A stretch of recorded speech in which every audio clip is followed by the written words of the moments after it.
ماشاءاللہ سبحان اللہ سبحان اللہ نعرہ تکبیر، اللہ اکبر نعرہ رسالت، یا رسول اللہ نعرہ تحقیق، اب جایا نعرہ حیدری، یا علی ماشاءاللہ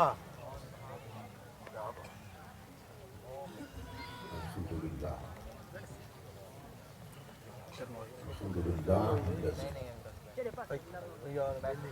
زین النبیین بحبیبہ المصطفیٰ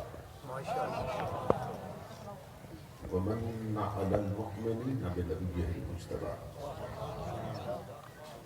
الصلاة والسلام علی سیدنا ومولانا محمد خیر الورى سبحان اللہ ماشاءاللہ وعلى آلہ وأصحابہ المتعددین بالتقوى أما بعد فأعوذ بالله السميع العليم من الشيطان اللعين الرجيم بسم الله الرحمن الرحيم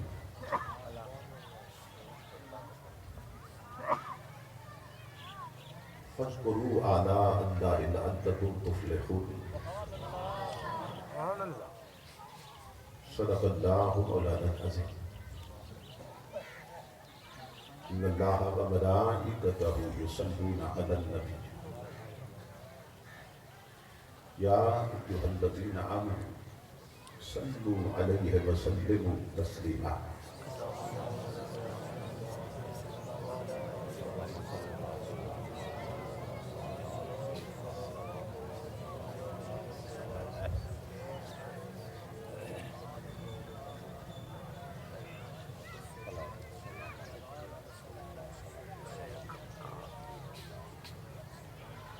لائق صدر کرام خطیب اسلام برادر محترم حضرت علامہ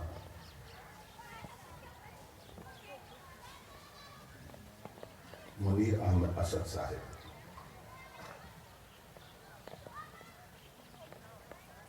خطیب اسلام حضرت علامہ قاری محمد اجمل رضا قادری صاحب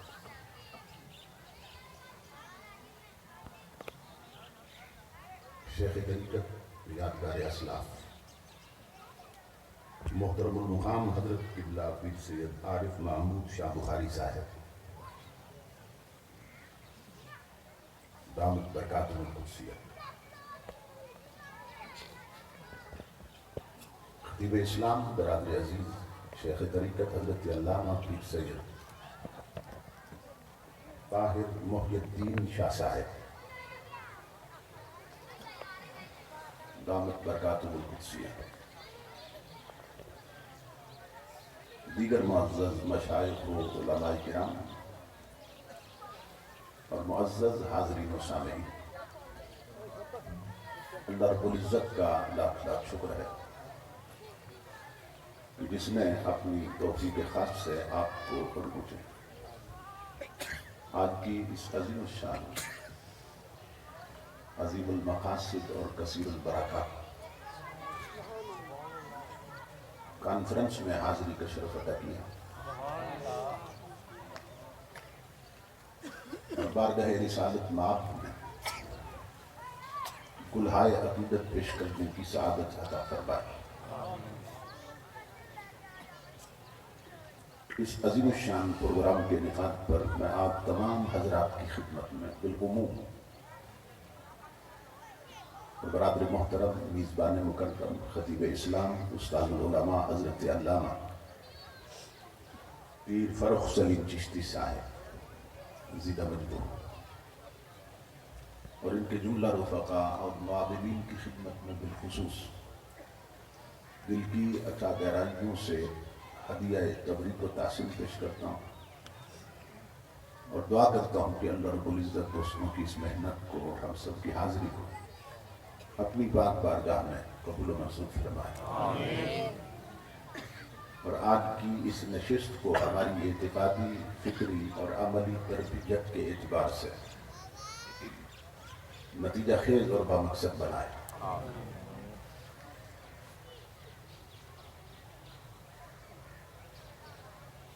خوش بخت اور خوش نصیب ہوتے ہیں وہ لوگ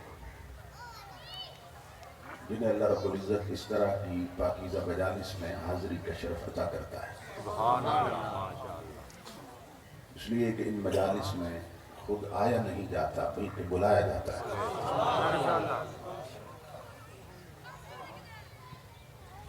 بہت سے لوگ ہیں جو قریب رہ کے نہیں آئے اور بہت سے ایسے ہیں جو دور سے آ بیٹھے ہیں. بہت سے امیر نہیں آئے مگر غریب آئے بیٹھے ہیں. بہت سے پڑھے لکھے نہیں آئے مگر ان پڑھ آئے بیٹھے ہیں. اس کے سوا کچھ نہیں کہا جا سکتا کہ نہ وہ مکھڑا نہ مکھڑے کا دل ویکھدا جی وہ ویکھن تے آوے تے دل ویکھدا. جسے چاہے اسے بلا لے. اس کی بارگاہ میں دل دیکھے جاتے ہیں.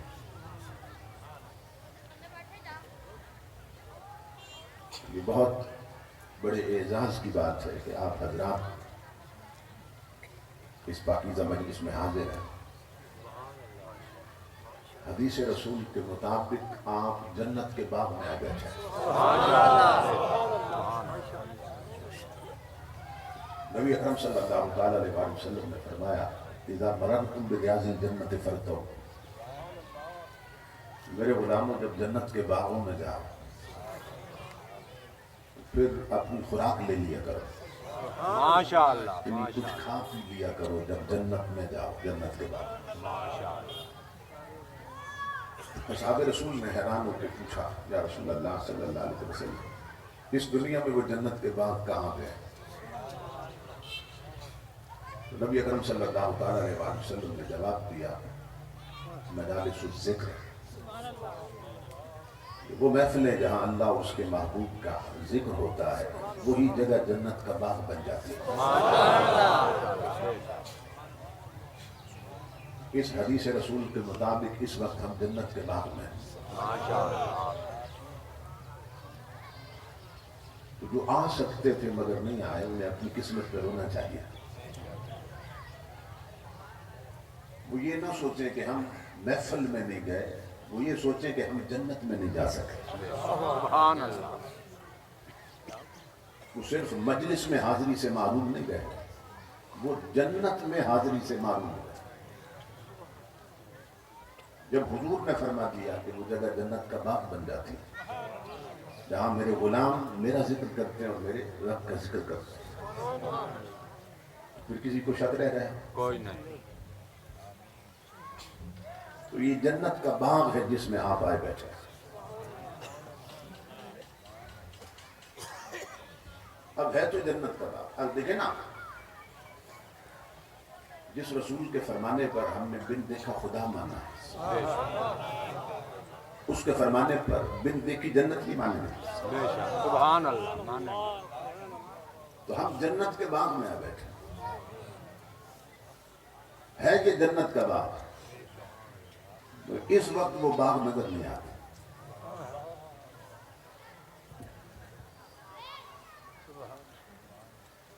ہے جنت کا باغ جس میں ہم آئے بیٹھے مگر اس وقت جنت کا باغ نظر نہیں آتا. کیوں؟ اس لیے کہ اگر دکھا دیا جائے تو جو نہیں آئے نا آپ تو پاؤں پہ چل کے آئے وہ سر کے بل دوڑتے آئے. اگر دکھا دیا جائے پھر تو سب آئیں گے نا. اللہ رب العزت فرماتا ہے میں دکھا کے منوانے نہیں چاہتا. میں دکھا کے نہیں منوانا چاہتا. میں ہر شے اپنے حبیب سے سنوا کے منوانا چاہتا. ماشاءاللہ. ماشاءاللہ. سبحان اللہ. میں دکھا کے نہیں منوانا چاہتا. میں ہر شے اپنے حبیب سے سنوا کے منوانا چاہتا. کیوں؟ اگر تم نے دیکھ کے مانا تو پھر وسیلہ تمہاری آنکھیں بنے گی. اگر دیکھ کے مانا تو پھر وسیلہ آنکھیں بنے گی.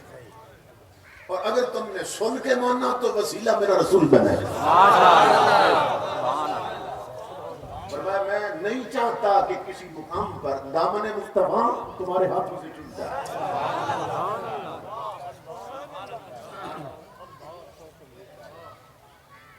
میں ہر شے اپنے حبیب سے سنوا کے منوانا چاہتا ہوں.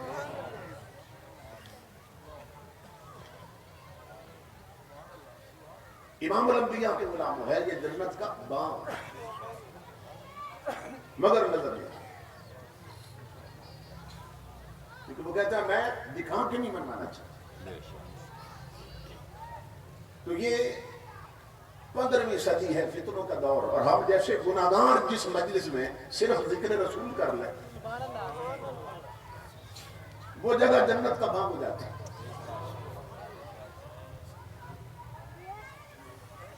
ہم جیسے گناہگار جس مجلس میں آج ذکر مصطفیٰ کر لیں اور وہ جگہ تو جنت کا باغ ہو جاتی ہے. سبحان اللہ. تو ابو بکر، عمر، عثمان و علی، حضرت امیر معاویہ، حضرت بلال، حضرت مغیرہ بن شعبہ، ابو موسیٰ اشعری، اصحاب رسول کی ان محفلوں کا مقام کیا ہوگا کہ جن میں صرف ذکر رسول نہیں خود رسول بھی جلوہ کرتے ہیں.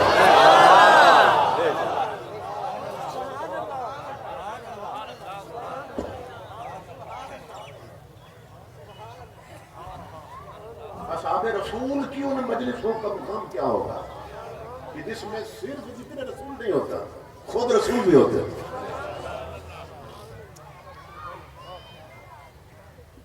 اس مجلس کو کوئی پا سکتا ہے؟ کوئی نہیں. ویسی مجلس کو یہاں منا سکتا ہے کہ صرف ذکر رسول نہ ہو خود رسول بھی نہ ہو. پوری کائنات میں یہ عزت اور یہ مقام اللہ نے صرف اپنے محبوب کے سیاحیوں کو عطا کیا. اصحاب رسول طیب. امام الانبیاء کے غلام حضرت شیخ شہاب الدین سہروردی بیان کرتے ہیں اکابر ولیوں میں سے. آپ فرماتے ہیں کہ ایک شخص آپ بیتی بیان کرتا ہے، اس کے اپنے ساتھ جو بیتی تھی وہ بیان کرتا ہے. وہ شخص جدہ شریف میں سمندر کے کنارے ایک مسجد تھی. اس مسجد کے ایک کونے میں 12 سال تک اعتکاف میں رہا. یہ ہم تو رمضان شریف میں 10 دن کا اعتکاف بھی نہیں کرتے. اسے مسجد کے ایک کونے میں 12 سال بیت لیتے اعتکاف میں. ماشاءاللہ. وہاں وہ اللہ کی بندگی کرتا رہا، رب رب کرتا رہا. اب وہ خود بیان کرتا ہے کہ مجھے 12 سال گزر گئے. ایک دن میں بیٹھا تھا اپنے کونے میں کہ میں نے دیکھا کہ کچھ لوگ آئے اور اسی مسجد کے دوسرے کونے میں انہوں نے ذکر رسول شروع کر دیا صلی اللہ علیہ وسلم. ذکر مصطفیٰ شروع کر دیا صلی اللہ علیہ وسلم. وہ کہتا ہے میری پیشانی پہ بل پڑ گئے کہ میں عبادت میں مگن تھا، میں اعتکاف میں تھا. انہوں نے مجھے ڈسٹرب کیا، میری عبادت میں خلل پیدا کر دیا. میں میڈیٹیٹ کر رہا تھا، مستغرق تھا عبادت میں. انہوں نے مسجد میں یہ کیا شور مچا دیا. اس جملے سے اس کا عقیدہ معلوم ہوتا ہے کہ وہ بدبخت مسجد میں ذکر نبی کو چور سمجھتا تھا. وہ مسجد میں ذکر رسول کو شور سمجھتا تھا. انہوں نے یہ کیا شور بچا دیا. تاجدار کائنات کے غلام. وہ کہتا ہے میں اکیلا تھا، 7-8 بندے تھے. اب میں انہیں روک بھی نہیں سکتا تھا کیونکہ اہل سنت کی ہمیشہ اکثریت رہی. ماشاءاللہ. ماشاءاللہ. کہتے ہیں میں روک بھی نہیں سکتا. اب منظر عجیب بن گیا کہ میں اپنے کونے میں ذکر نبی سن کے جلتا رہا، وہ اپنے کونے میں ذکر یار کر کے مچلتے رہے. ماشاءاللہ. سبحان اللہ. یہ تو اپنے نصیب کی بات ہے. ربیع الاول آتا ہے، اسی یار کا ذکر سن کے کوئی جل جاتا ہے، کوئی مچل جاتا ہے۔ تو یہ تو اپنے اپنے نصیب کی بات۔ وہ کہتا ہے میں روک نہیں سکتا تھا مگر میں جلتا رہا۔ چند گھڑیاں وہ لوگ ذکر نبی کر کے چلے گئے۔ وہ بندہ کہتا ہے لوگوں رات کو جب میں سویا اللہ کی عزت کی قسم میں نے خواب دیکھے کہ جس کونے میں 12 سال تک میں رب رب کرتا رہا تھا وہ کونا خالی پڑا تھا۔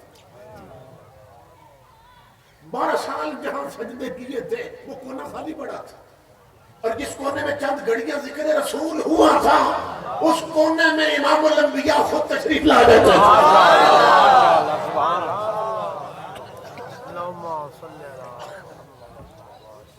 اور تنہا نہیں آئے، اصحاب پیغمبر کی مجلس لگی ہے کونے میں۔ ماشاءاللہ سبحان اللہ الحمدللہ۔ امام الانبیاء صدارت فرما رہے ہیں، اور بعد از انبیاء اور مرسلین وہ ہستی جو سب سے بلند ہے سیدنا صدیق اکبر، وہ کھڑے ہو کے حضور کا ذکر کر رہے ہیں۔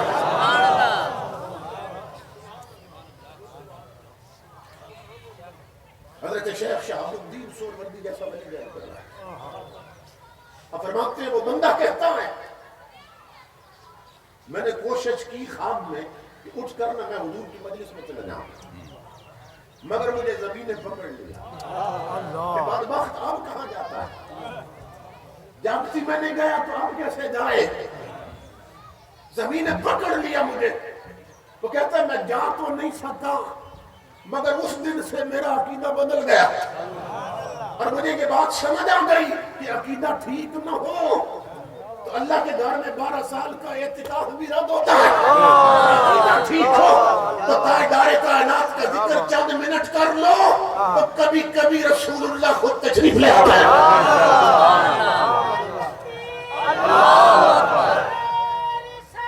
یا رسول اللہ حق جاریات یا علی زندہ باد۔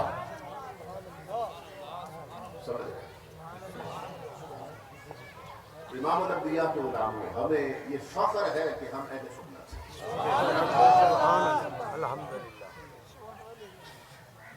چار اللہ رب العزت کے انعامات ایسے ہیں، ویسے تو اتنی نعمتیں ہیں جو انکاؤنٹیبل ہے، گنتی میں نہیں آتی۔ ان تعدوا نعمت اللہ لا تحصوها۔ اللہ فرماتا ہے میرے بندو اگر میری نعمتوں کو کاؤنٹ کرنا چاہو، گننا چاہو تو گن نہیں سکتے، تمہاری گنتی میں نہیں آتی میری نعمتیں جو میں نے تمہیں دی۔ اچھا یہ نعمتیں جو گنتی سے باہر ہیں اللہ نے کس کو دی؟ بولیے ہمیں دی ہیں، قرآن میں اللہ فرماتا ہے یہ نعمتیں جو گنتی میں نہیں آتی یہ اللہ فرماتا ہے میں نے تمہیں دی۔ تو میں حیران ہوتا ہوں بعض بدبخت لوگ جب ممبروں پہ بیٹھ کر تکڑیاں ہاتھ میں لیتے ہیں اور تولنے لگ جاتے ہیں کہ اللہ نے نبی کو یہ دیا تھا اور یہ نہیں دیا تھا، رسول کو اتنا دیا تھا اور اتنا نہیں دیا تھا۔ اللہ فرماتا ہے بدبخت حیا کر، اور یار کے صدقے میں جتنا تجھے دیا وہ گنتی میں نہیں آتا، یار کا دیا اسے کون گن سکے۔ سبحان اللہ ماشاءاللہ۔ نعرہ تکبیر، نعرہ رسالت، نعرہ تحقیق، نعرہ حیدری، نعرہ غوثی۔ ماشاءاللہ۔ اور جس کے قدموں کی خیرات گنتی میں نہیں آتی، جس کے سر کا صدقہ گنتی میں نہیں آتا، جو خود اسے دیا اسے کون گن سکے۔ اللہ رب العزت فرماتا ہے کہ اللہ نے اتنی نعمتیں دی تمہیں گننا چاہو تو نہیں گن سکتے۔ ماشاءاللہ سبحان اللہ۔ لیکن جب میں نے غور کیا سبحان اللہ، کیا بات۔ لیکن جب غور کیا نا تو 4 نعمتیں، تمام نعمتوں میں سے 4 نعمتیں بہت بڑی نظر آئی۔ بات تو 2 پر بھی میں ختم کر سکتا تھا، لیکن عام بندوں کو سمجھانے کے لیے میں 4 بیان کرتا ہوں، تبھی جو میرے جیسے ہم بھی سمجھیں۔ 4 نعمت اور ان نعمتوں میں عجیب حسن ترتیب ہے. 4 نعمتیں ہیں جو سب سے بڑی ہے، لیکن جو دوسری نعمت ہے نا وہ پہلی سے بڑی ہے. ماشاءاللہ. جو تیسری ہے وہ دونوں سے بڑی ہے، اور جو چوتھی ہے وہ تینوں سے بڑی ہے. ماشاءاللہ. پہلی نعمت اللہ رب العزت نے جو دی بہت بڑی نعمت وہ یہ ہے کہ اس نے ہمیں اپنی 18,000 مخلوقات میں سے اشرف المخلوقات انسان پیدا کیا. وہ چاہتا تو ہمیں کچھ بھی بنا دے. بھئی ہم نے کوئی دعا مانگی تھی کہ ہمیں انسان بنانا؟ کوئی نہیں. ایمان سے ہم نے دعا نہیں مانگی تھی. اس نے اپنی مرضی سے ہمیں 18,000 مخلوق میں افضل بنا. مخلوق کی جو قسم عام طور میں بیان کی نا مفسرین نے وہ ہے 18,000 قسم کی مخلوق. جنات ہیں، فرشتے ہیں، حیوانات ہیں، نباتات ہیں، جمادات ہیں. اس انداز سے کرتے چلے جائیں تقسیم. 18,000 قسم کی مخلوق ہے اللہ. 18,000 قسم کی مخلوق میں جو سب سے افضل ہے نا وہ ہے انسان، جس کو کہتے ہیں اشرف المخلوقات. تو ہم نے دعا مانگی تھی کہ ہمیں مولا انسان بنا، دعا نہیں مانگی. جب ہمارا وجود ہی نہیں تھا تو دعا کہاں سے کریں؟ اللہ رب العزت فرماتا ہے حل اتا علی الانسان حین من الدہر لم یکن شیئا مذکورا. انسان پہ ایک ایسا وقت بھی گزرا ہے کہ جب قابل ذکر شیء نہیں تھا، جب تیرا وجود ہی نہیں تھی. اس نے عدم سے ہمیں وجود عطا کیا اور پھر اس نے اپنی مرضی سے ہمیں انسان بنایا. اس نے خود چاہا کہ ہم 18,000 مخلوق سے افضل بنے. سبحان اللہ. یہ اس نے چاہا نا، ہم نے تو دعا نہیں مانگی. 18,000 مخلوق پر افضل بنے ہم، یہ اس نے چاہا. اب سمجھدار لوگ بیٹھے ہیں، مجھے سوچ کر بتائیے کہ اس نے چاہا کہ ہم افضل بنیں، ہم نے نہیں کہا. بے شک. اب بتاؤ مجھے امام الانبیاء کے غلاموں کہ پہلے ہم نے اسے چاہا یا اس نے پہلے ہمیں چاہا؟ بے شک. ماشاءاللہ. بے شک. کیا بات.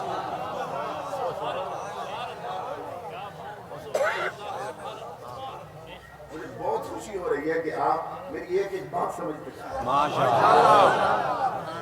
میں فکری طور پر میچور بننے سے خطاب کر رہا ہوں.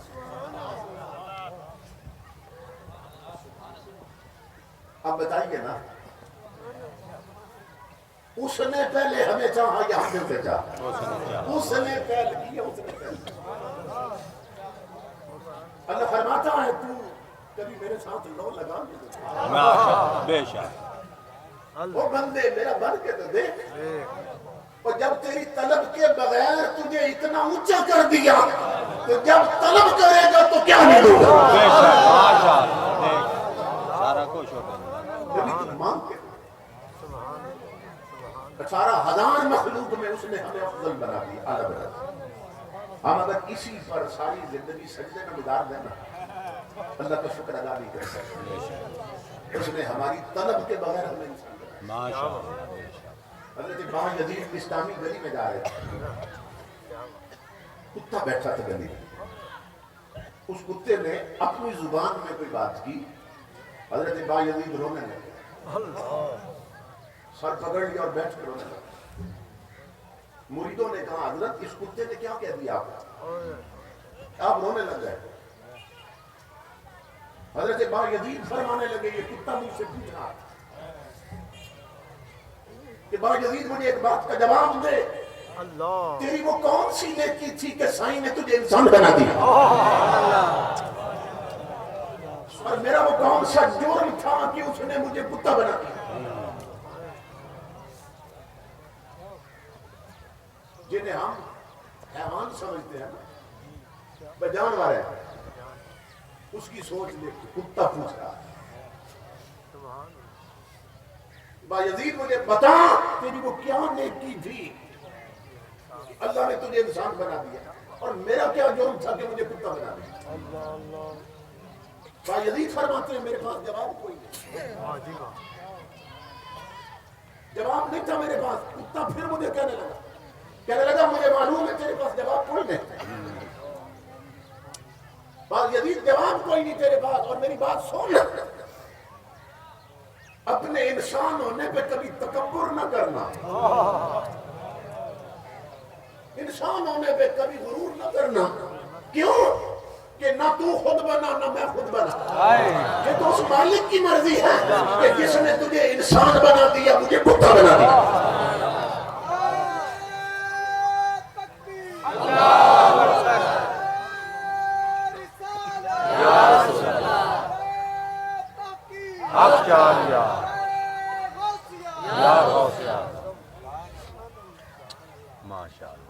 نہ گورے کو دیکھے نہ کالے کو دیکھے، پیا جس کو چاہے سہاگن وہی ہے. پیا جس کو چاہے، نہ گورے کو دیکھے نہ کالے کو دیکھے، پیا جس کو چاہے. پیا جس کو چاہے سہاگن وہی ہے. پیا نہ چاہے تو سدا چچا کیوں نہ ہو، مکے کا سردار کیوں نہ ہو، شملہ اونچا کیوں نہ ہو، ابو لہب سدا چچا کیوں نہ ہو، رنگت گوری کیوں نہ ہو، پیا نہ چاہے تو جہنم کا ایندھن بن جاتا ہے. اور پیا پسند کر لے تو حبشہ کا کالا بلال کیوں نہ ہو، جنت کا مالک بن جاتا ہے. نعرہ تکبیر، نعرہ رسالت، نعرہ تحقیق، نعرہ حیدری، نعرہ غوثیہ. سبحان اللہ. نہ گورے کو دیکھے نہ گورے کو دیکھے نہ کالے کو دیکھے، پیا جس کو چاہے سہاگن وہی. کتا کہنے لگا انسان ہونے پہ تکبر نہ کر بیٹھنا، غرور نہ کر بیٹھنا. تو اس مالک کی مرضی جس نے جو چاہا جس کو بنا دیا. اللہ رب العزت کا پہلا احسان یہ ہے ان 4 احسانوں میں کہ اس نے ہمیں 18,000 مخلوقات میں سے اشرف المخلوقات انسان سے رکھی. اور امام الانبیاء کے غلاموں دوسرا احسان یہ ہے جو اس سے بھی بڑا ہے کہ اس نے ہمیں مسلمان بنایا.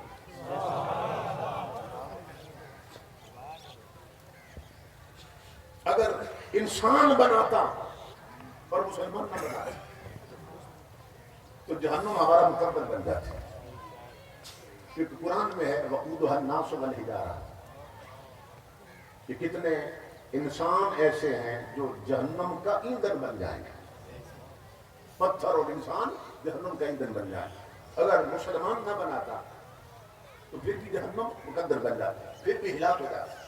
تو یہ دوسرا پہلے سے بڑا ہے کہ نہیں ہے؟ امام الانبیاء کے غلاموں. اور پھر تیسرا احسان یہ کیا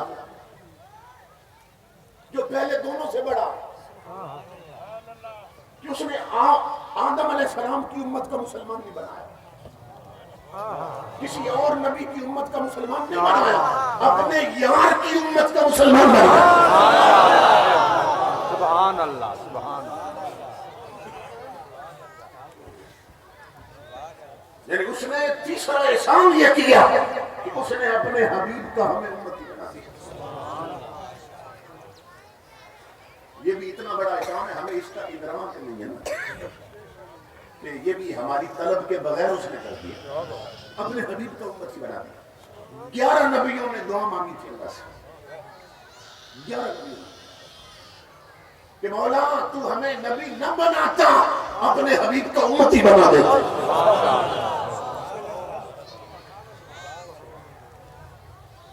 میدان قیامت میں تاجدار کائنات کے غلاموں اللہ رب العزت اپنی شان کے مطابق عرش میں جلوہ گر ہوگا تو نبیوں کے نمبر لگے ہوئے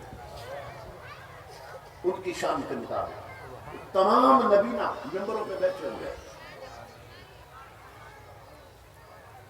حضرت ابراہیم علیہ السلام کھڑے ہوئے عرض کریں گے میرے مولا مجھے اجازت دے. ہے کہاں؟ نبیوں کی صف میں ابراہیم علیہ السلام نبی جو ہے جد الانبیاء ہیں. کھڑے ہو جائیں گے اپنے مقام سے، مولا مجھے اجازت دے، اللہ فرمائے گا خلیل کس کی اجازت؟ حالانکہ جانتا ہے کہ یہ کیا کہنا چاہتے ہیں، مگر حشر والوں کو سنوانا چاہتا ہے۔ ابراہیم علیہ السلام عرض کریں گے مولا مجھے اجازت دے کہ میں نبیوں کی صف سے نکل کر تیرے حبیب کی امت کی صفوں میں چلا جاؤں۔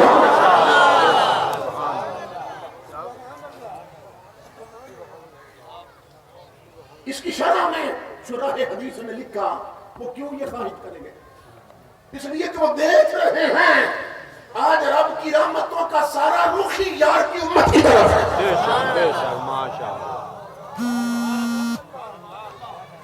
تو تیسرا احسان یہ کیا اس نے کہ ہمیں اپنے حبیب کو امتی بنا دیا۔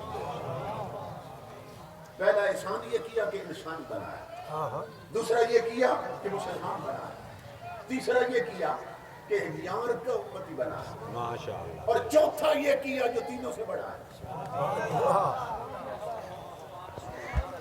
چوتھا یہ کیا جو پہلے تینوں سے بڑا ہے، کیا کہ ہمیں خارجی اور رافضی نہیں بنایا، بد مذہب نہیں بنایا، اہل سنت بنایا، یا کا گستاخ نہیں مؤدب بنایا۔ نعرہ تکبیر، نعرہ رسالت، نعرہ تحقیق، نعرہ حیدری، نعرہ غوثیہ، علماء اہل سنت۔ یہ سب سے بڑا احسان ہے کہ اس نے ہمیں یار کا گستاخ نہیں مؤدب بنایا، اس نے ہمیں رافضی خارجی یا بد مذہب نہیں اہل سنت بنایا۔ کیونکہ اگر اہل سنت نہ بناتا پھر بھی جہنم مقدر بن جاتی۔ کہ خود امام الانبیاء فرماتے ہیں بنی اسرائیل میں 73 فرقے تھے، 72 فرقے تھے بنی اسرائیل میں۔ حضور فرماتے ہیں اور فرمایا میری امت میں 73 ہوں گے۔ یہ حدیث آپ نے سن رکھی ہے، میں نکتے رد کرنے لگا۔ حضور صلی اللہ علیہ وسلم نے فرمایا کہ بنی اسرائیل میں 72 فرقے تھے اور میری امت میں 73 ہوں گے۔ یہ خود تمہارے میرے رسول بتا رہے ہیں، اور بتا کر حضور نے کیا فرمایا؟ امام الانبیاء نے فرمایا کلہم فی النار الا واحدہ۔ یہ تو فرمایا نا کہ میری امت میں 73 ہوں گے، تو اس سے مراد یہ ہے کہ وہ جتنے فرقے ہوں گے نا، ہر فرقے کا دعویٰ ہوگا کہ وہ میرا امتی ہے، ماشاءاللہ۔ ہر کوئی دعوے دار ہوگا کہ وہ میرا امتی ہے، کلمہ جو میرا پڑھے گا۔ لیکن امام الانبیاء فرماتے ہیں اس کے دعوے سے بات نہیں بنے گی، مقدر تو اس کا چمکے گا جسے میں مانوں گا یہ میرا ہے۔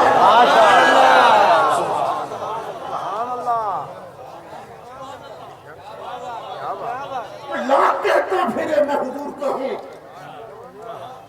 تو حضور کا کہنے سے نہیں بنے گا، حضور کا تب بنے گا جب آقا فرمائے یہ میرا ہے۔ اس لیے حضور نے فرمایا سب دعویٰ کریں گے کہ ہم حضور کے امتی ہیں، مگر امام الانبیاء یہ فرمانے کے بعد فرما رہے کلہم فی النار الا واحدہ۔ فرمایا میرے امتیوں یاد رکھنا سب جہنمی ہیں سوائے ایک۔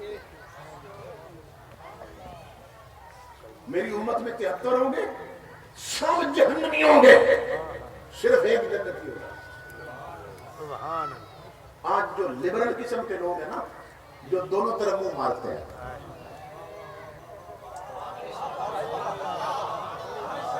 آپ جانتے ہیں نا 3 قسمیں ہوتی ہیں، ایک مذکر ہوتا ہے، ایک مؤنث ہوتی ہے، اور ایک تیسری نسل بھی ہے مخنث ہوتی ہے۔ تو یہ نا سنیوں میں ایک تیسری نسل بھی چل پڑی ہے جو دونوں طرف منہ مار لیتے ہیں۔ کیوں ووٹ کیوں لینے ہیں؟ میرا ابا جی رحمت اللہ علیہ پنجابی میں خطاب کرتے تھے تو بات ایسے کرتے تھے نا کہ بالکل پلے باندھ کے دیتے تھے، ماشاءاللہ۔ نقش کر دیتے تھے۔ آپ فرماتے ہیں بھئی ایک بندے کو دیکھا مسجد میں نماز پڑھنے آیا تو اس نے نا ہاتھ کھولے ہوئے، تو میں سمجھ گیا کہ کون ہے۔ ہاتھ کھول کے نماز پڑھ رہا ہے۔ ایک اور آیا تو اس نے ہاتھ سینے پہ باندھا، تو میں سمجھ گیا کہ اس نے نماز بیبے سے سیکھی ہے۔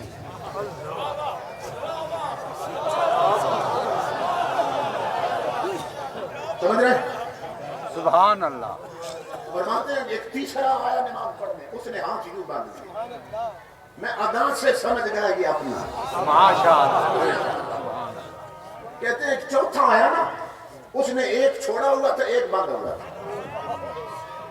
تو میں نے کہا تو کس نسل سے ہے؟ کہنے لگا میری نسل کوئی نہیں، میں الیکشن میں کھڑا ہوں، دونوں سے ووٹ لینے ہیں۔ میں نے چھوڑنے والوں سے بھی لینے ہیں، باندھنے والوں سے بھی لینے ہیں۔ یہ تیسری نسل بڑی خطرناک، مذکر کے لیے ہی ہے۔ اکبر نے کہا تھا، جو انگریزی جانتے ہیں نا بچے کو، مرد کے لیے ہی استعمال ہوتا ہے، عورت کے لیے شی۔ تو بڑی خوبصورت بات کی اکبر نے، وہ کہتا ہے مذکر کے لیے ہی ہے، مؤنث کے لیے شی ہے، مگر حضرت مخنث ہے نہ ہیوں میں نہ شیوں میں۔ تو یہ کچھ مخنث پیدا ہو گئے جو کہتے ہیں جی ہماری نماز سب کے پیچھے ہو جاتی ہے، جو دونوں طرف منہ مارتے ہیں، کہتے ہیں سب کے پیچھے ہو جاتی ہے ہماری نماز۔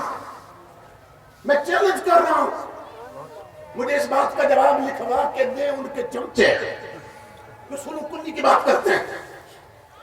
اگر تو ایسے کے پیچھے نماز پڑھ رہا ہے جو سنی نہیں ہے، اہل سنت نہیں ہے، تو تو کیا کہے گا پیچھے اس امام کے؟ یہی کہے گا نا، یہی لفظ بولے گا۔ تو نادان، اور جسے تو اپنا امام مان رہا ہے، تیرا نبی اسے جہنمی بتا رہا ہے۔ ماشاء اللہ۔ تو سمجھ آئی آپ کو؟ جسے تو اپنا امام کہہ رہا ہے، تیرا رسول اسے جہنمی بتا رہا ہے۔ تو بدبخت سوچ، اور تیری ٹکر احمد رضا سے نہیں خود مصطفیٰ سے ہے۔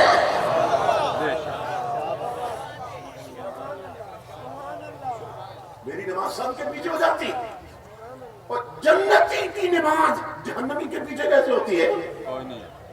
جسے تیرا رسول جہنمی بتا رہا ہے۔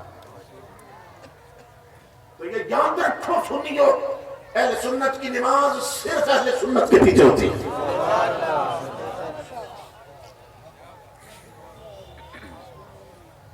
تو تاجدار کائنات نے فرمایا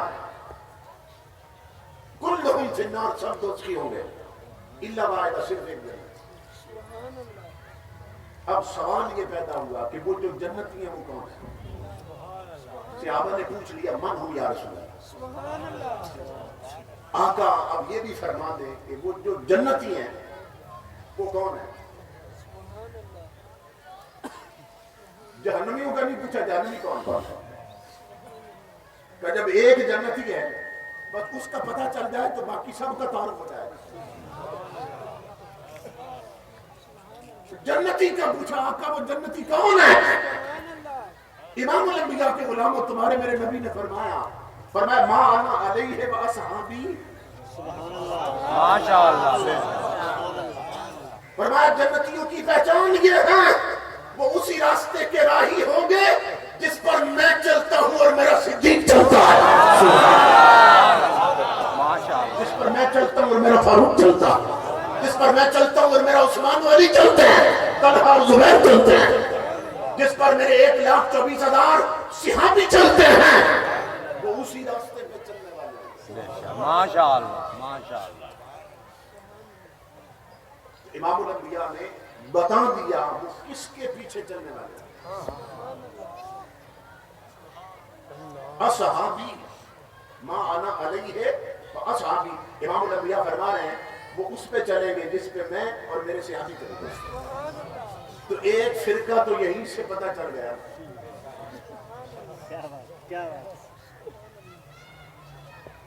ایک بیچارہ تو نکل گیا یہیں سے، بس اتنے حصے سے ہی وہ خارج ہو گیا، اور اس کی پہچان ہو گئی کہ آقا فرماتے ہیں جنتی وہ ہے جو صدیق کے پیچھے چلے۔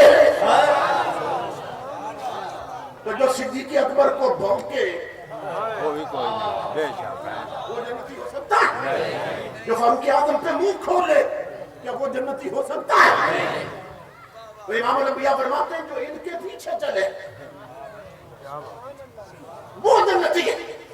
اب خود توجہ کرو میرے آقا کے غلاموں، اور جن صحابیوں کے پیچھے چلنے والے جنتی ہیں، آگے چلنے والے کیا بنے ہوں گے؟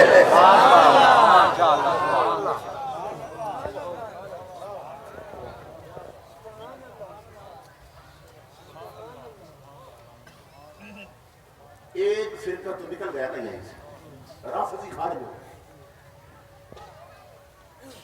اب دیکھیں دوسرے کیسے نکل گئے۔ میں انشاءاللہ گھر تک چھوڑ کے آؤں گا۔ ماشاءاللہ سبحان اللہ، اللہ ایمان دے۔ اچھے سے جیسے وہاں دیتا ہے۔ امام الانبیاء کے غلاموں، صحابہ نے پھر پوچھ لیا، اچھا یہ اتنی حدیث تو عام کتابوں میں آئی ہے نا، لیکن جو پوری حدیث ہے وہ خاص خاص کتابوں میں آئی ہے۔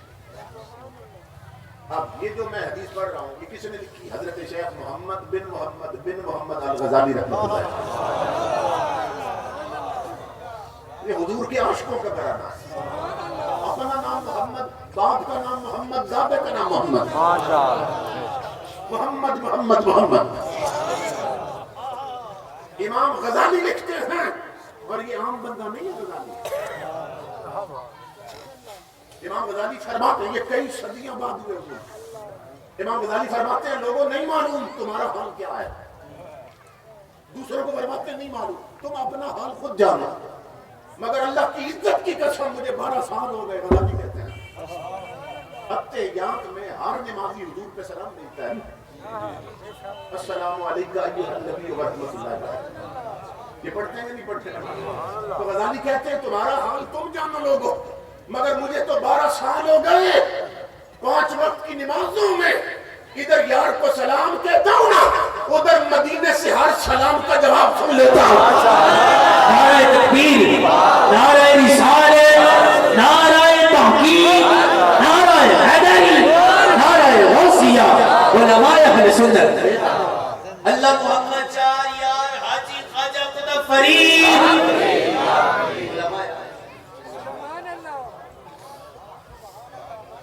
امام غزالی لکھتے ہیں اس حدیث کو کہ پھر صحابہ نے پوچھ لیا یا رسول اللہ، ان کا راستہ تو ہمیں معلوم ہو گیا کہ وہ آپ کے اور ہمارے پیچھے چلنے والے ہیں، لیکن یا رسول اللہ کوئی نام بھی تو ہوگا،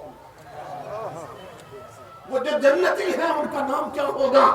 امام الانبیاء نے فرمایا الفرقۃ الناجیۃ ہم اہل السنت والجماعۃ، میرے آقا نے فرمایا وہ جو جنتی ہوں گے وہ اہل سنت والجماعت ہوں گے، اہل السنت والجماعت۔ تو تاجدار انبیاء نے نام بھی بتا دیا کہ جو جنتی ہے وہ سنی ہے، عقیدے کے باب میں جنتی ہے وہ سنی ہے، یہ خود حضور نے بتا دیا۔ آقا کے ذکر کی مجلس میں آنے والوں، باقی ہر فرقے نے اپنا نام خود رکھا ہے، ہمارا نام بھی حضور نے رکھا، جنتی ہونے کی خبر بھی حضور نے دی۔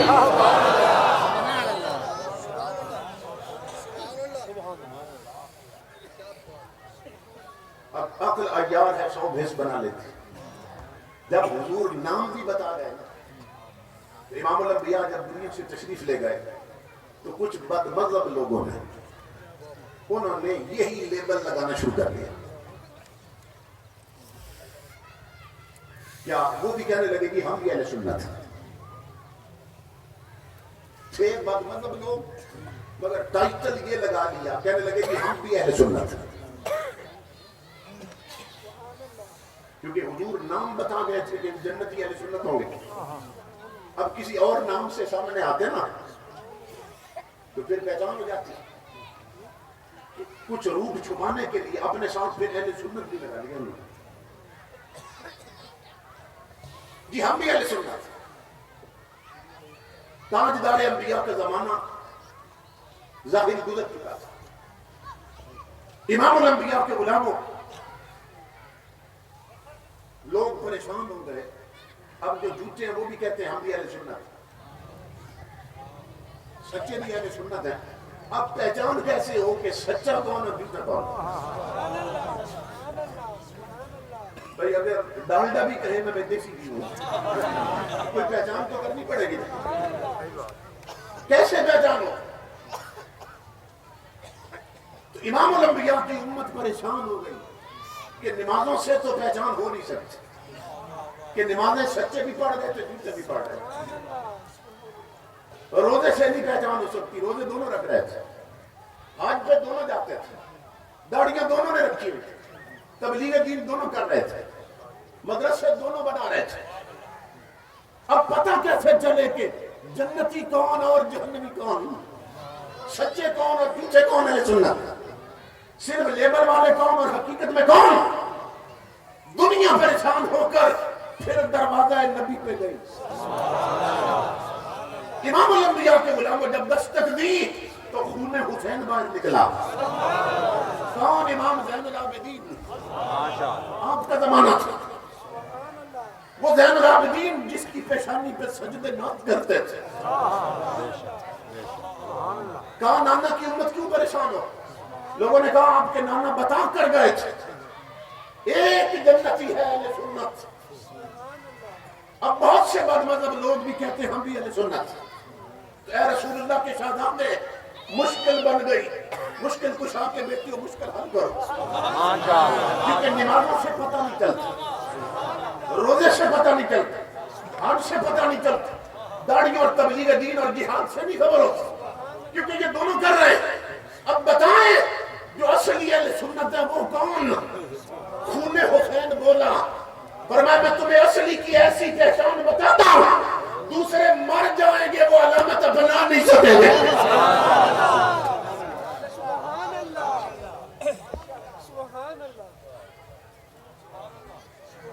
فرمایا اصلی کی پہچان بتاتا ہوں. حضرت بتائیے. فرمایا سنو وہ جو اصلی اہل سنت ہے اور جنتی اہل سنت ان کی پہچان یہ ہے علامت اہل سنت کثرت الصلاۃ علی رسول اللہ. جو اصلی اہل سنت ہے ان کی پہچان یہ ہے کہ وہ ہر گھڑی مصطفیٰ پہ درود پڑھتے نظر آئے.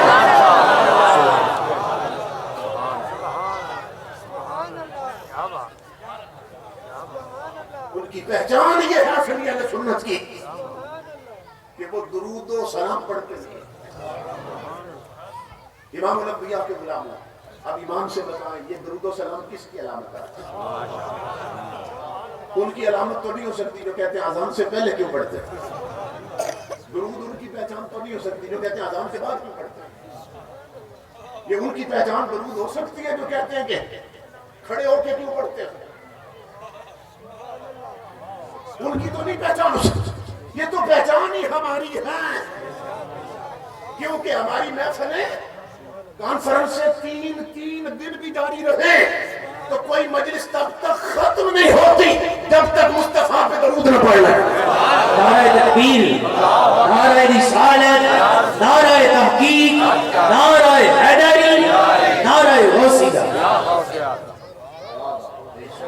اور اللہ کا کرنا دیکھو امام الانبیاء کے غلاموں کہ دشمن نے ہمارا نام ہی درودی رکھا ہے.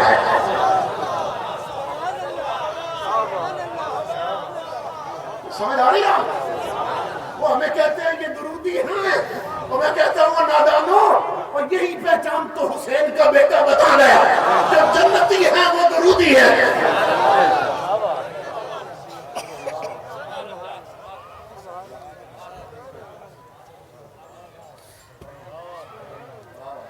یہ وہ بتا کر گیا جنتی ہے وہ درودی ہو. یہ تو ہماری پہچان ہے کہ تاجدار کائنات پہ درود پڑھتے ہوئے کبھی سیر ہی نہیں ہوتی، رجتے ہی نہیں درود پڑھتے ہیں. کوئی آذان سے پہلے پڑھنے لگ جاتا ہے، کوئی بعد میں شروع ہو جاتا ہے، کوئی کھڑے ہو کے پڑھتا ہے، کوئی بیٹھے ہوئے پڑھتا ہے، کوئی گلیوں میں جھنڈے اٹھا کے پڑھتے ہوئے گزرتا ہے. امام الانبیاء کے غلاموں کوئی عربی میں پڑھتا ہے، کوئی فارسی میں پڑھنے لگ جاتا ہے، کوئی ہندی میں پڑھتا ہے، کوئی اردو میں پڑھنے لگ جاتا ہے. کوئی بوسیری کی زبان میں پڑھتا ہے، کوئی احمد رضا کی زبان میں پڑھتا ہے. کسی کا من موج میں آتا ہے تو مولا یا صلی وسلم کہہ کے من راضی کر لیتا ہے، اور کوئی مصطفیٰ جان رحمت پہ نہ کچھ کلام پڑھ کے اپنے من کو راضی کر لیتا ہے. تو یہ درود پہ تھامی ہماری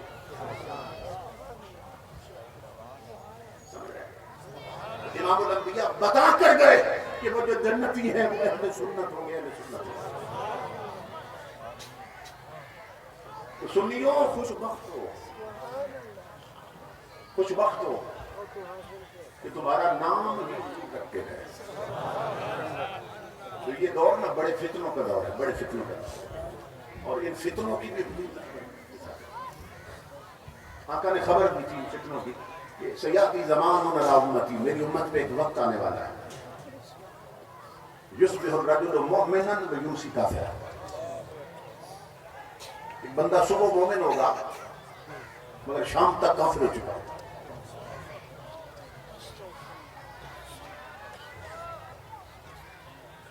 صبح مومن ہوگا شام تک کافر ہو چکا ہوگا. اور یمسی مومنا ویصبح کافرا، شام کو مومن ہوگا صبح تک کافر ہو چکا ہوگا. کیونکہ اسے ہر چیز کی فکر ہوگی. اگر فکر نہیں ہوگی تو اپنے دین کی فکر نہیں ہوگی، اپنے عقیدے اور ایمان کی فکر نہیں ہوگی. آج ہم دیکھتے ہیں بہت بدبخت لوگ محرم کے مہینے میں چاولوں کی ایک پلیٹ کے لیے مذہب بدل لیتے ہیں. آج کچھ بدبخت لوگ محرم کے مہینے میں شربت کے ایک گلاس کے لیے عقیدہ بدل لیتے ہیں. رمضان آتا ہے، کچھ بدبخت لوگ زکوٰۃ سے بچنے کے لیے بینک کے فارم پہ اپنا مذہب بدل لیتے ہیں. مومن ہونے تو دور کی بات، میں تمہیں مرد بھی نہیں سمجھتا کہ جس کے ایمان کی قیمت چاول کی ایک پلیٹ بن جائے، جس کے ایمان کی قیمت شربت کا گلاس بن جائے. تو امام الانبیاء نے فرمایا اور ہر شخص کی فکر ہوگی، انہیں اپنے عقیدے ایمان اور دین کی فکر نہیں ہوگی. اس لیے بد مذہبوں کی صحبت میں بیٹھیں گے، ان سے یاریاں پالیں گے، انہیں جھپے ماریں گے تو وہ خود بھی ڈوبے ہوں گے، وہ انہیں بھی غرق کر دیں گے اور برباد کر دیں گے. امام الانبیاء خبر دے کر گئے کہ یہ ایک وقت آنے والا ہے لوگ اپنے دین اور ایمان کو گوا بیٹھے گے. تو سنیو خوش بخت ہو کہ 15ویں صدی فتنوں کے اس دور میں بھی اللہ رب العزت نے تمہیں اسی راستے پہ چلا ہے جس پہ حضور کے سب سے سبحان اللہ. یہ ہماری ایک وقت ہے. مدینہ پاک میں تاجدار کائنات زندگی بھر رہے سنیوں میں.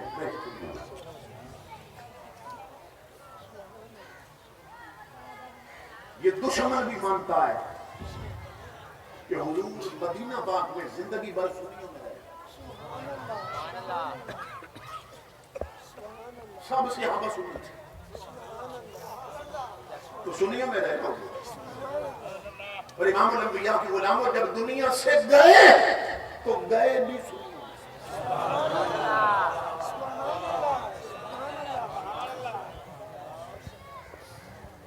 گئے بھی سنیوں میں.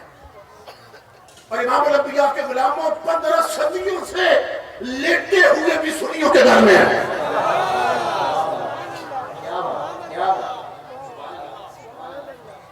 جہاں حضور لیٹے وہ گھر کس کا ہے؟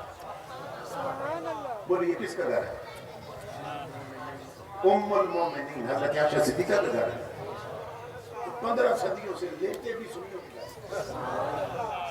اگر حضور اللہ چاہتا تو حضرت فاطمہ الزہرا کے گھر میں حضور کی مزار مبارک بن جاتی، لیکن حضرت فاطمہ کو تو بد مذہب بھی مانتے ہیں نا. چلو جیسا بھی مانتے ہیں مگر مانتے ہیں وہ. پھر انہوں نے کہنا تھا حضرت فاطمہ ہماری ہے، اس لیے حضور بھی ہمارے ہیں. اور ہم نے کہنا تھا حضرت فاطمہ کو ہم بھی مانتے ہیں ان کے غلام، اس لیے فاطمہ ہماری ہے تو حضور بھی ہمارے ہیں. اللہ نے فرمایا میں نکھیڑا کر دوں، کو الگ کرنا نا. تو فرمایا میں یار کو سلاؤں گا عائشہ کے گھر میں کہ قیامت تک پتہ چلتا رہے جن کی عائشہ ہے مصطفیٰ بھی انہی کا ہے.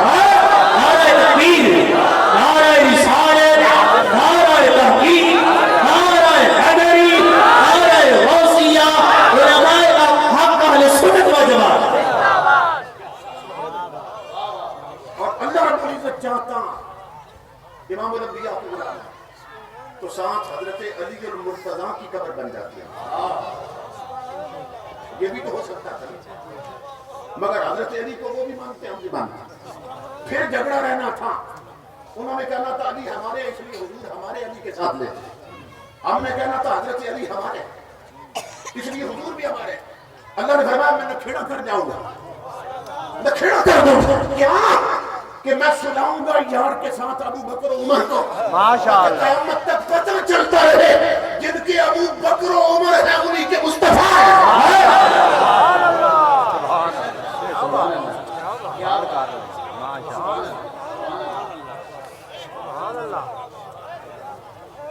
سنیو کتنے خوش بخت ہو. میں اس لیے باتیں کر رہا ہوں, اپنے عقیدے کو تحفظ دو, قدر قیمت پہچانو اپنے عقیدے کی. امام الانبیاء زندگی بھر رہے سنیوں میں اور گئے سنیوں میں دنیا سے, اور 15 صدیوں سے لیٹے بھی سنیوں کے گھر میں. اور وہ گھر جو حضرت عائشہ صدیقہ کا ہے, اور اس کا مقام کیا ہے؟ امام الانبیاء نے فرمایا ما بین بیتی و منبری روضۃ من ریاض الجنہ. فرمایا میری عائشہ کے حجرے سے لے کر میرے منبر تک یہ پورا ٹکڑا جنت.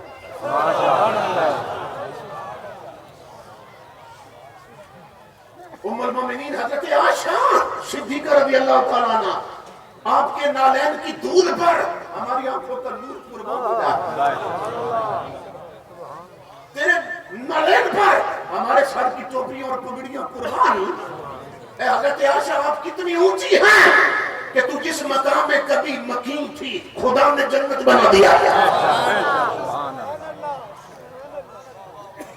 یہ حضرت عائشہ صدیقہ کا مقام, تو جس مقام میں کبھی مکین تھی خدا نے جنت بنا دیا ہے, اور بجا بنا کے جنت حبیب اپنا خدا نے اس میں سنا دیا.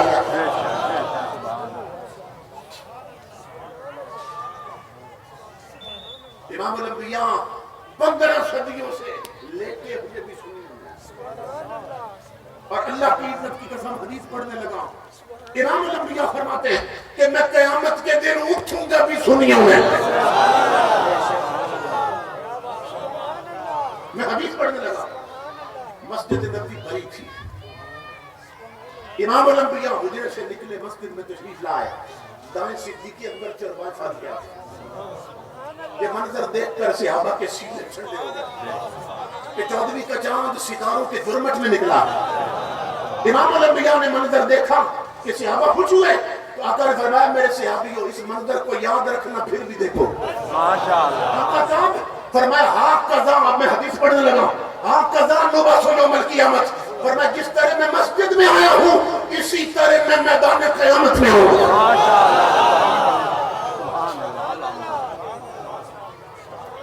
میرے دائیں صدیق ہوگا اور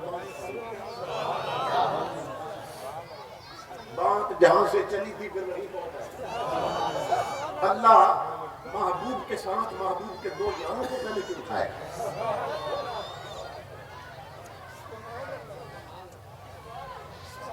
اور یہ حضور بتا رہے ہیں, فرمایا انا اول من تنشق عنه القبر ثم ابو بکر ثم عمر. حضور فرما رہے ہیں سب سے پہلے قیامت کے دن میری قبر کھلے گی, میں نکلوں گا, پھر میرا ابو بکر نکلے گا, پھر عمر نکلے گا. اللہ رب العزت یار کو اٹھا کر یار کے 2 یار ساتھ کھڑا کر دے گا میدان قیامت, اور پھر باقی قبروں سے اٹھے. تو امام الانبیاء کے غلاموں منظر کیسا بن جائے. ہم قبروں سے اٹھتے جائیں گے, ان کے دشمن بھی اٹھتے جائیں گے, انہیں دشمن دیکھ کر جلتے جائیں گے, سنی دیکھ کے مچلتے جائیں گے.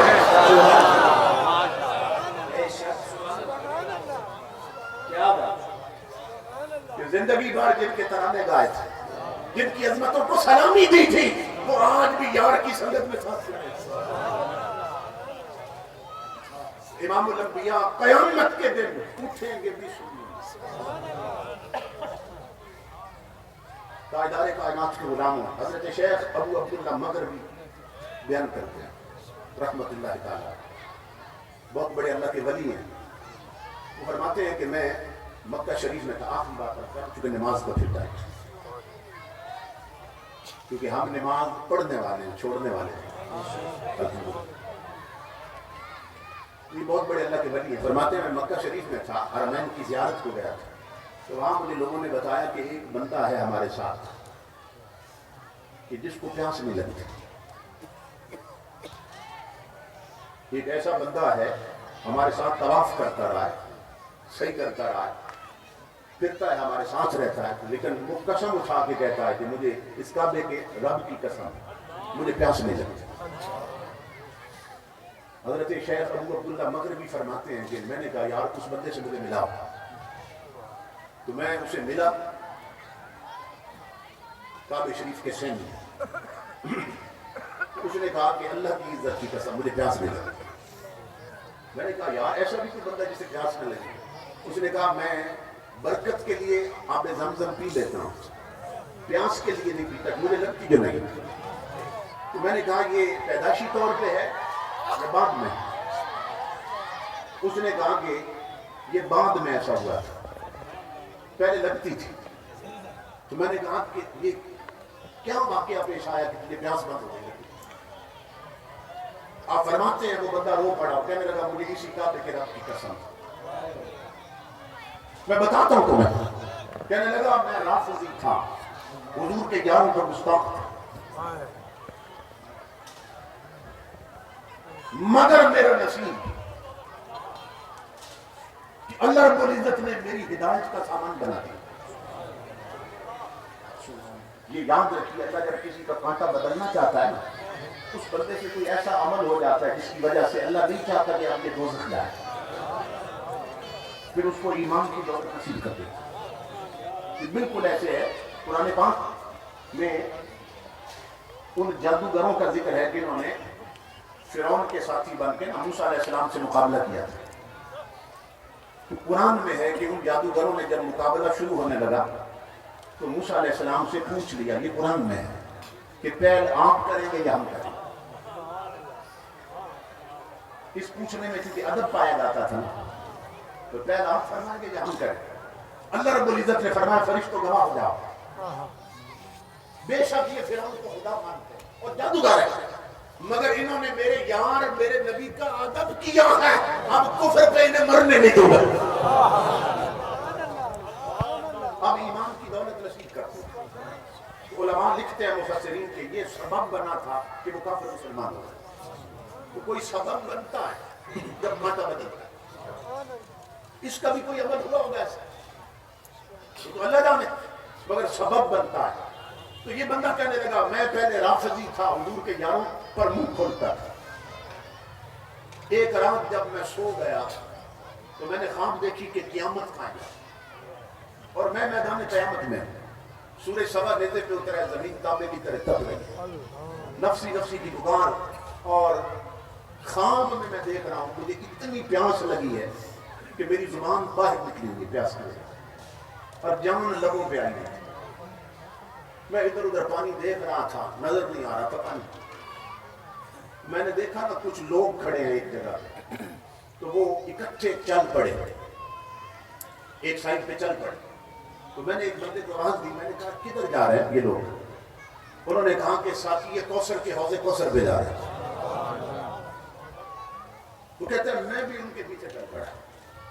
آگے وہ بندے تھے, کوثر حوض کوثر پہ پہنچے, وہ پانی پیتے گئے ہٹتے گئے.